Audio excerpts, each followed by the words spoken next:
What will liberate us from hatred and negative emotion? It is forgiveness and love.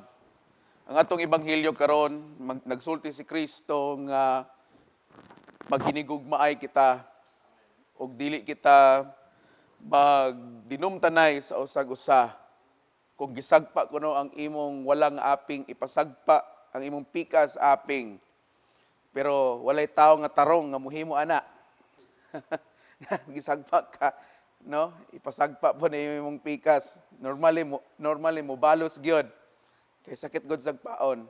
Pero ambot pasabot ni Hesus nga kung gihimuan kag daotan, ayaw basli og daotan, no?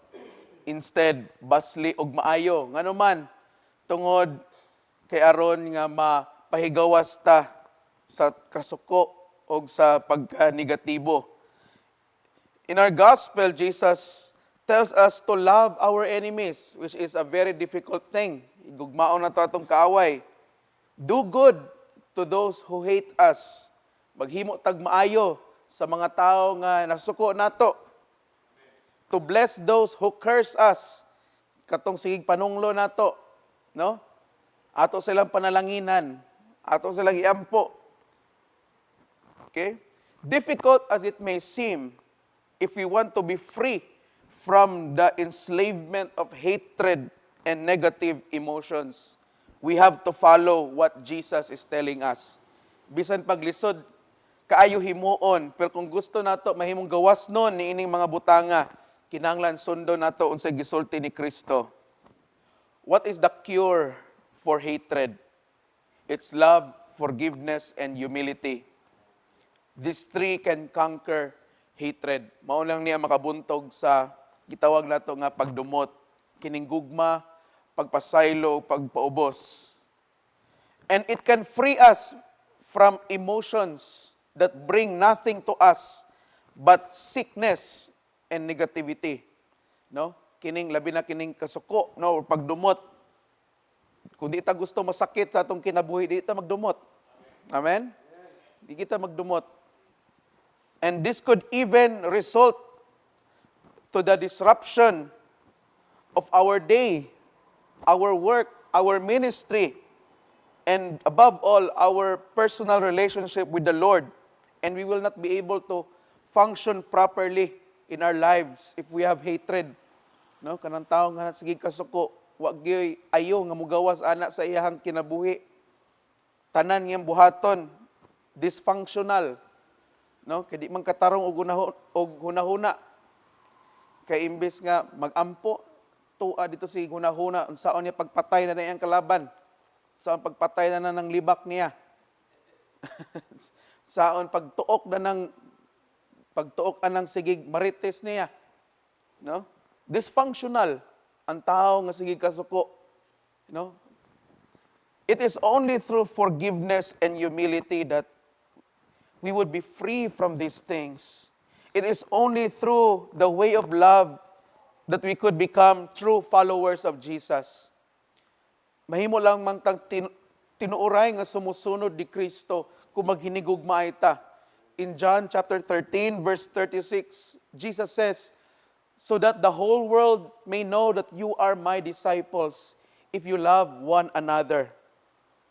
Aron ang kalibutan masayod ga kamo akong mga tinun-an kung maghinigugmaay kamo. Mao ini ang ebidensya nga mahimo tang tinun-an ni Kristo. Mao ni timailhan kanang gugma.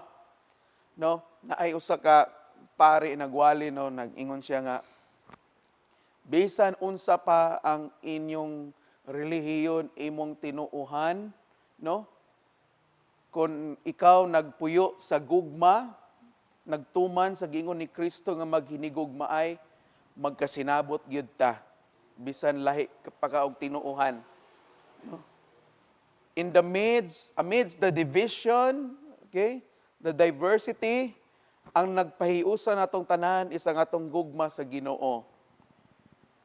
The world that we are living today is full of hatred. Wars here, wars there. Okay? Discord, everywhere. Dagan kagubot. No? Sa ato palang nasod sa Pilipinas, daghan ng kagubot. Di na to masabot. Inigtanaan na to permis balita, puro raaway. Wa nay maayong balita nga atong kadunggan. No? Puro patay, kawat, injustice, sikibuloy, ana ba? Puro na lang, wa na lagi maayo gyud. But there is no other way but to follow what Jesus says. Ingon siya, give and it shall be given. Ihatag o aron ihatag ni pod din sa imo. Love, humility, and forgiveness are three characters of a true follower of Jesus. Kung naa ka aning tulo kaning gugma, pagpasaylo o pagpaubos, mao ni ang character sa usa ka tinuoray nga sumusunod ni Kristo. Kay nasayod ta nga ang character sa kaaway mao ang unforgiveness and pride. Okay? Labi na kining hatred, no? Hatred is the greatest block nga dili ta makadawat sa grasya sa Ginoo, particularly unforgiveness.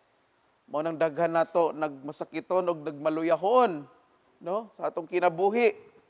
Tungod kay wala ta magsusi mo nang atong psalm reading karon in Psalms 139 verse 23 it says, "Search me, O God, and know my heart." No?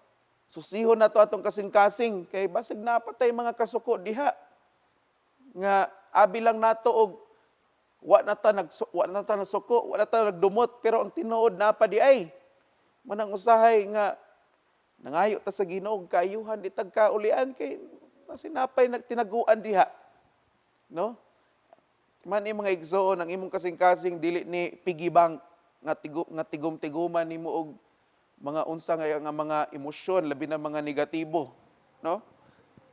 Dapat ang maghari sa atong kasing-kasing mao lamang ang gugma o pagpasaylo. Amen. Gugma o pagpasaylo lang ang maghari diha. Kay mao ni ang kinaiya ni Kristo. No, nga iyang gitudlo kanato. Kung unsa kuno ang sukdanan ng atong gigamit sa atong isig katawo, maupod ang sukdanan nga gamiton sa atoa. Kung gigamitan nimo ang imong isig katawo og sukdanan sa gugma, balusan pug ka gugma.